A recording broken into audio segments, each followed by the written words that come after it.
Today I'm going to go over speedometer gear replacement in an early Porsche 944, or in this case a Porsche 924.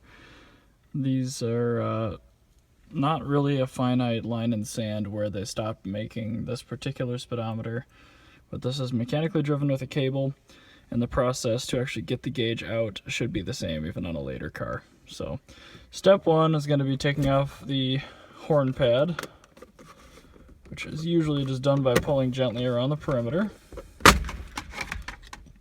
Once you've done that, you'll see the 24mm nut on the inside.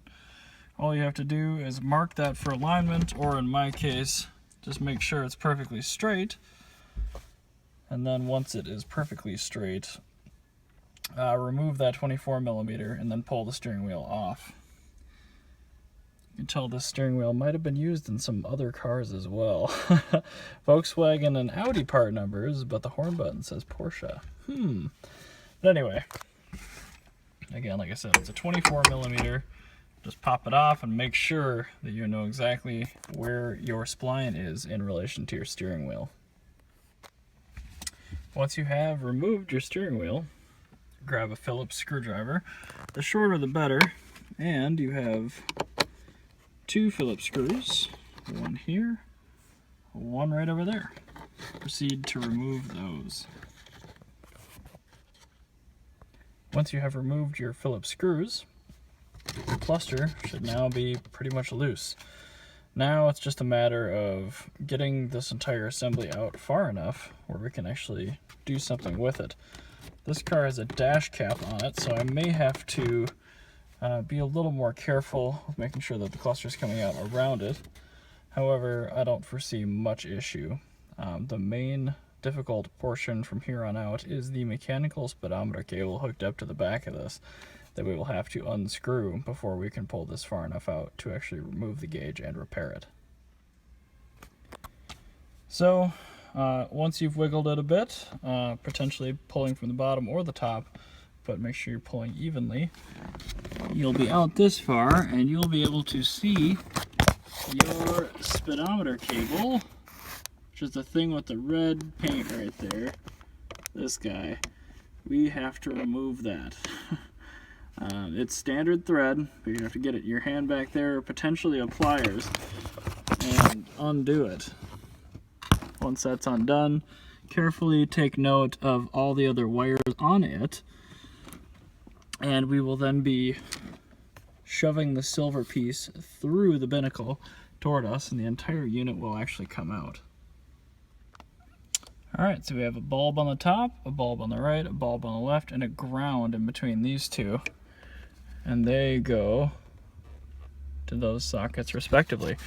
Now all I'm going to do is say presto, and set this up here out of the way. And we have our VDO speedometer with the crappy gear. So now what we're going to do is I'm actually going to try to move this little rubber piece which holds it securely into the bezel down, because we actually have to get small implements underneath this little metal bezel to service this speedometer. So there we have it. The rubber is freed up and removed. So there you can see the join. The black metal from the face is crimped over the silver metal of the body. So what we're going to do is that we're going to start with a very small flat blade screwdriver and start working our way around the perimeter of this thing, slowly working to a slightly larger and larger size until we're able to flange this black metal up enough where we can remove it from the silver housing entirely.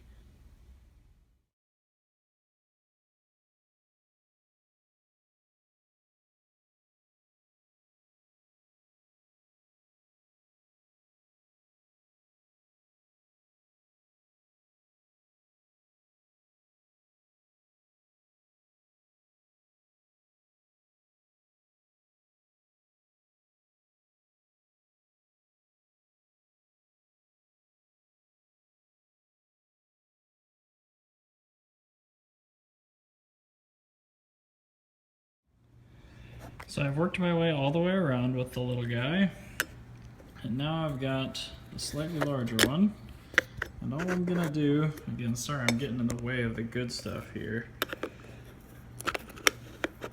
I'll sneak the bigger one in between there, and you can see just the faint edge of the silver underneath sticking out. And that's good. So I'm gonna use both hands again just to do as little damage as possible to this surround. And I'm gonna separate the black fascia piece from the metal body. So there we have it. Slow and methodical. We have this thing apart. I was actually able to remove this without even damaging the gasket inside, which is something I'm very happy about. Try not to fingerprint up the inside of this lens too much. Outside, who cares? You're probably going to clean it before you put it back together. The next steps here are going to be removing the needle, which pulls straight up. Be very careful. The size of the shaft in there is very small. And then these two delicate standard screws also have to be removed. And then we should... Actually, you know what? That might not be right. I think we just take those two standards out. Let me double check. These vary a little bit from unit to unit, but I think the face can probably stay on there, so I'll check. I checked, it is just the two big ones on the rear of the case, and then we should be able to work the entire assembly out of this enclosure. So there we have it. This is just worked right out of the case, and there is our faulty gear. You can see mine is cracked pretty badly. So I really hope the one I got is correct. I don't know if it is. Looks like it might have the wrong number of teeth. Shoot. Well, we'll try it. Actually, nope, we've got the right gear. So I'm just gonna slowly work this one in place here. Which is a little tricky with one hand. So I may stop and futz with this, but anyway, just press this back down onto the shaft, being obviously very careful to not destroy it. And then, yeah, just spin it by hand for a little bit and make sure you start counting out miles. So I'm just testing it with my power drill here.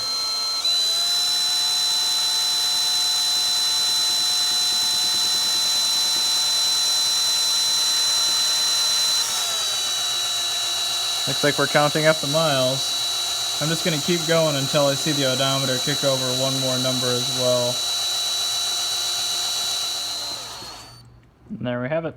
She's working perfect. So if you've gotten this far, I'm going to take this out of my chuck now.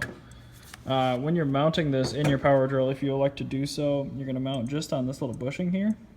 And that may or may not free spin, depending on how the condition of your car is, but if it's all confirmed and working, feel free to just throw it back in your case here and reassemble. The instructions, I mean, it's the same as disassembly, just in reverse, so as long as you're careful and methodical, should be just fine. But yeah, hopefully that helps you. I know I couldn't even find a DIY on how to get the odometer assembly out of the car when I went looking, so I'm hopeful that the entire thing in one place is helpful. These guys don't pay me or anything, but this is where I got the odometer gear for this 924. It was in stock, it fit perfect, so yep, there you go. I'm gonna chuck this back in the car now and take her for a test drive.